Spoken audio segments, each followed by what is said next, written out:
আমি মামলা করি নাই, কারণ আমার পরিবার থেকে অত্যন্ত ছোট। হুম। কারণ আমরা বেশ কিছু আমরা সুখেই ছিলাম। যতটুকু আল্লাহ আমার সম্পদ দেয় নাই, কিন্তু আল্লাহ আমার ৩টা সন্তান দিছিল। হুম, এই ৩টাতে আমি মনে করতাম আমার কোটি টাকার সম্পদ এটা। হুম, হুম, হুম, তা আমার সম্পদটা যখন চলে গেলে, মানুষের একটা পাড় যখন একটা বুকের পাঁজর ভেঙে যায়, তখন তো একটা মানুষের কি হয় সেটা তো সবাই বোঝে।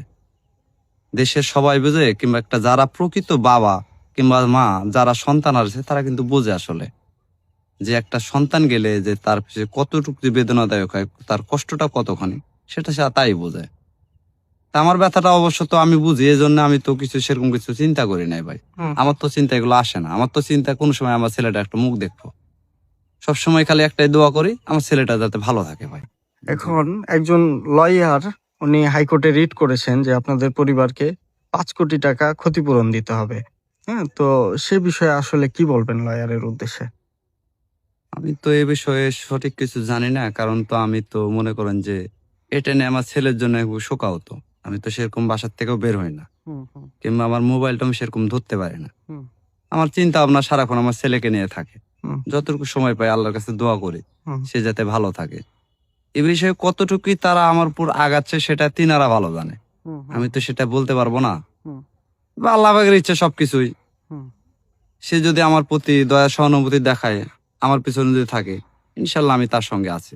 আচ্ছা, আরেকটা বিষয় হলো যে আপনারা মামলা করলেন না কেন? প্রশাসন কি অসহযোগিতা করছে? না, প্রশাসন তো আমার সেই ক্ষেত্রে উনি বলেছেন যে উনি স্বপ্রণোদিত হয়ে, হ্যাঁ, জনস্বার্থে একটা মামলা করবেন হাইকোর্টে। আপনারা যদি মামলা নাও করেন তো সেক্ষেত্রে কি বলবেন? এক্ষেত্রে আমার আসলে কিছু বলার নাই। হুম, হুম। এক্ষেত্রে আমার কিছু বলার নাই। যে ব্যক্তি এই ক্ষতিটা করলো তারও তো আপনাদের পরিবারের পাশে দাঁড়ানো উচিত নাকি?